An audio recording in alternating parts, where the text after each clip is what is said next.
They don't cover the surface because they cannot handle too much light. They're very sensitive to light. There's civilizations that have been here for a very long time that have thrived and still stay here and work in conjunction with some human people and sometimes not. They are here to protect the earth, and they are here to, help the earth in case something happens. When cataclysmic events happen. It's very interesting when there's a tsunami. There's so many UFO reportings. Sure. It's always interesting when a volcano erupts, people, start reporting UFOs.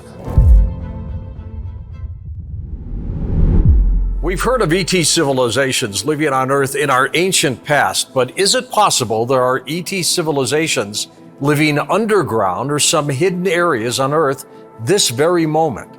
Welcome back to Cosmic Disclosure. Emery Smith. Emery, this is exciting. It is, and it's something that needs to be brought to the world's attention because we have amongst us ETs living not only on terrestrial land, but underneath the earth. There's civilizations that have been here for a very long time that have thrived and still stay here and work in conjunction with some human people and sometimes not. It depends on the different civilization that you're referring to. What are they doing here? Well, they've been here for a long time.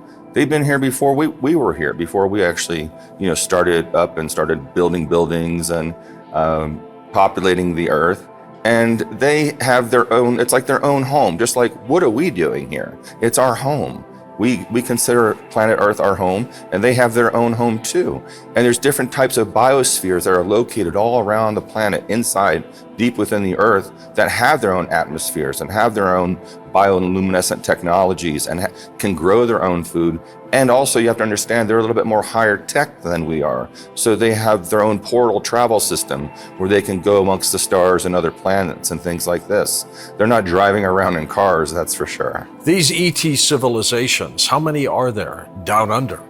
I'm only aware of about 4 of these ET civilizations that I am been exposed to, I'll say, that are living, amongst us and underground facilities that they have created that are not our facilities.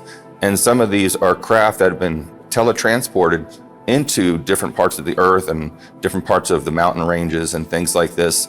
And of course, a lot of these are located on national parks and things like this, and in very desolate areas like the bottom of the oceans and Antarctica and things like this. My gosh, how many are we talking about in terms of the entities?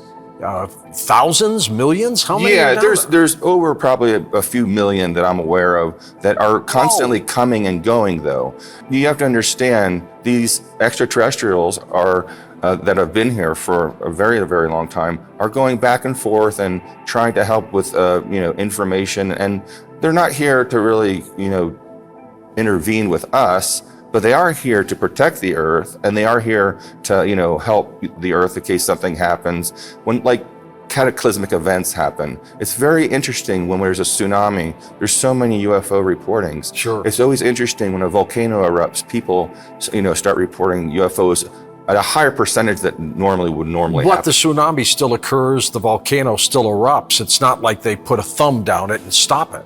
Why don't they get involved Well, they do. It could have been a lot worse, I'll just say. So they do work on, they have special physics and energies and sciences that we don't understand yet that can help the earth heal itself and actually mend these cracks, under the oceans and things like that. That would be a catastrophe for all of us. Emery, of these 4 types that you say are living on this planet, what do they look like?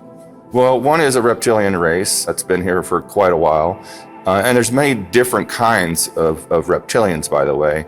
And people come to me, actually look at this as, this is the evil, demonic race of this, and this. And you have to understand, it's just like humans. Like when I say someone looks like, someone from the ocean, there's many different versions of that. It's like, well, how many, what do humans look like? And then, if you were to ask me that, well, look how many different races there are of humans. God, absolutely. And it's the same thing with extraterrestrials, whether they're the tall whites or, the smaller, The little alien grays with the the little big black eyes. right, exactly. I think they're robots, by the way. Those are programmed life forms. You're absolutely right. Those are been designed not only by us but by other extraterrestrial civilizations to carry out special missions and to also visit Earth and check on things, just do some recon, or take some DNA from the animals. So in case something does happen, they have a storage of this. Because you wouldn't want to send yourself there. You'd rather send your cyborg self there to do it first. Because because they're not wanted here.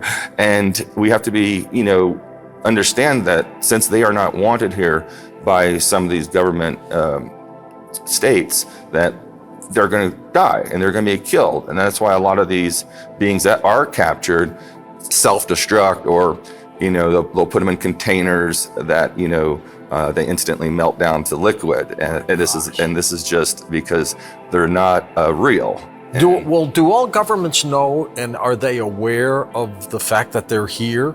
Through the programs you've been in. But, yes, but how many groups know this? Oh no, all the countries pretty much know this. They know this. If you go and look back at all of the amazing files that just recently, within the last decade, all the countries have released their UFO files. Yeah. And it's like one of the biggest stories, but no one talks about it. No one even mentions these on documentaries at all. Of course, my colleagues that are in this community and your colleagues, they know, and they've studied this. But there's been one country that will not release the documents. Hello. And why is that? That's a good point. You mentioned that they walk among us. Do they shapeshift? How do they blend in? Well, no. They're human. Like I said, they're human. They have human DNA, but there are these types of shapeshifters, and they can change into anything. They can make themselves look like an animal. They can make themselves look like any type of ET race. They have the ability to change their atomic structure into almost anything. Kind of like you see are they like chameleons? Yeah, they're like chameleons. They have that ability. But these are very highly evolved light beings, by the way. They're not here in a malevolent way. They're not like us. They're completely different than we are. They only do things to serve humanity and to serve the universe and to, serve the planets and things like this. So, Emery, you've mentioned the reptilian race, and you've mentioned that there's a race that looks somewhat human. What about the other two? Well, there's like ones that live in the ocean, and they've been there, I think, probably the longest. Aquatic ETs? Very basically? aquatic ETs. They don't cover the surface because they cannot handle too much light. They're very sensitive to light. And they have very large eyes, and they have a very bluish white body. Some have gray bodies, some have a black color body, and they are anywhere from 3 to 7 feet tall. They have webbed types of feet that are not jointed at the ankles, kind of like a little flipper. They have this beautiful fin, though, that covers their arms that are not very long. It's a membrane that sticks out like a fin, but it moves very fluidly. Where do they come from? Are these earthbound creatures? Were they always here? Oh, we call these, the ones that live in the water, we call them the aquafarians.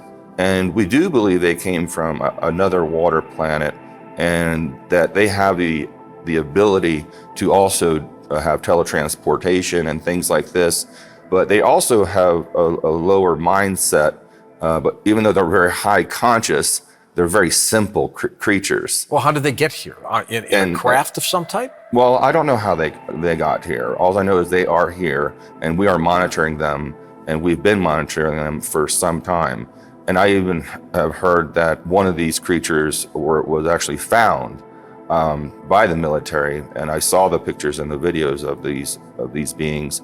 But in the databases, there's a huge amount of this information about this race, and we're not interfering with them. We're treating it more of like a biology thing, where we're just watching them and studying them and trying to understand like you say, where they're coming from. We do have their DNA. But they're intelligent rather than being more fish-like. They're more human-like. Well, no, that's what I'm saying. The intelligence from what we have gathered is obviously they're intelligent, but they're simple.